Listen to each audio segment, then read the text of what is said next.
But actually, whichever way you look, you always find the voluntary sector there somewhere, and they have a huge role to play in this as well. We're actively looking at the lessons we can learn from what some of our leading charities are doing to help people off benefits and into self-employment.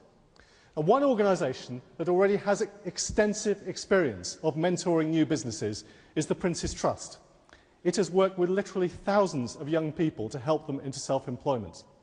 And we brought along one of those entrepreneurs today, Clifford Harding, together with the man who mentored him, Eric McBean, to talk about their experiences. And also coming on stage now to join me for this discussion and then to stay for our question and answer session from the floor later is my colleague, the Minister for Small Business, Mark Brisk. So please welcome them to the stage.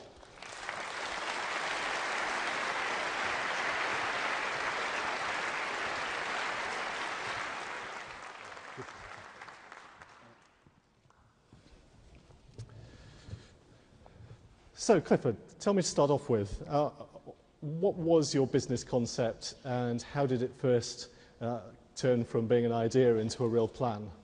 Basically, for me, I wanted to work with the community, so it was a community youth and play organisation first. And then from there, I developed something called Tunes Times Tables, where I help young people and adults to learn their times tables through music. And how long have you been in business for? 5 years now. Right, so it's been a great success. Phenomenal. I've just been recently, last year, I came back from New York, teaching adults and children their times tables in America. And I've recently got a free contract with schools, yearly contracts. And how much of a difference does mentoring make, having somebody to work alongside you? A lot, because from my point of view, sometimes you feel down. When you started something from scratch, you don't know nothing. So when you have somebody to encourage you and motivate you, it's a good way forward, most definitely. So Mark and Eric, from our point of view, mentoring is a very attractive option. How did you become involved? I got involved 5 years ago with the Prince's Trust. As a business operator myself, we run a business support service, so it's fairly easy to transition from being a business support service to being a mentor. But from the Prince's Trust point of view, we not just mentor with business support, we offer motivation as well. We're just there at the end of the phone as well, when people need us the most. Mark, this has to be a way for the future, that we nurture our entrepreneurs through those difficult early days. I think so. It's what I did before I came into politics as a mentor, just like Eric, and that sense of reward you get from seeing someone else turn an idea into a flourishing service and business is a really rewarding aspect of this. What I'm encouraged by is when I talk to the business community, more and more of them want to do this. The Institute of Directors recently polled all of their members. They have something like 20,000. And nearly half, about 40%, said they'd like to do this. So this model, which really works well, putting microfinance with what I call a little bit of grey hair, that's perhaps more in my case than Eric's, is actually getting that combination together. That's the key. And how many businesses do each one of you end up mentoring? You can mentor maybe 2, 3 or 4 businesses on a monthly basis. The hours are quite flexible. You can give 2 hours or 3 hours a month, but it's what you can spare. And how much time does it take? How much time did you guys spend working together, for example? To be honest, you don't really measure the time as such. It's just as and when Clifford or any mentee needs support, you feel that you're there to give that kind of support. So it can range from 2 hours a month up to 10 hours a month.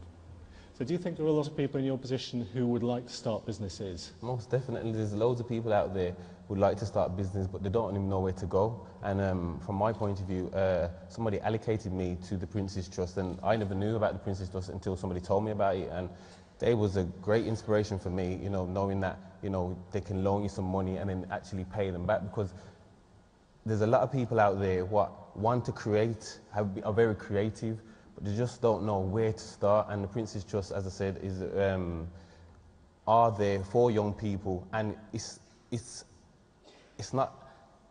for all races too. Everybody can literally get up there and start your own business. It's just to have that drive and that passion to start it, and the momentum to keep it going. What was the most difficult bit for you? Everything's new. There's always something new. There's always something new. There's always something new. And I think the most difficult thing for me was just to maintain the business. Because I went out and I told people that I've created a business, but I think from my point of view, it's just to maintain it and keep it, and making people know about what I'm doing. Mark, your perspective on how important new small businesses are going to be to us over the next few years? Oh, they're the engine of the economy. They're absolutely crucial, and it's encouraging more people to start up, people like Clifford, but it's also encouraging those that we've got to be able to grow and prosper. And that's where I think mentoring has a value, both for startups and for growing businesses. It's having that ability to talk to someone who's been there and done it. That's where I think real business support can go in the future, working with people who've got the experience to make a real difference. And Clifford, do you feel your experience of working with businesses can make the difference between them succeeding and not succeeding? Absolutely. The support that Prince's Trust and mentors like myself offer is very, very valuable indeed. Well, look, gentlemen, I mean, it's brilliant. I have huge admiration for anybody who successfully builds a business, and someone in your position who helps that happen. I agree with Mark, we cannot possibly succeed in the future if we don't have those new Microsofts starting in the garage, the new Sonys and the radio repair shop, and hopefully your business will go from strength to strength, and hopefully we'll see a lot more like it. But I think we wish you well. And we wish you well in the work you're doing, and hopefully you'll be mentoring many more businesses in the months and years ahead. So thank you very much for joining us. But please thank our two guests.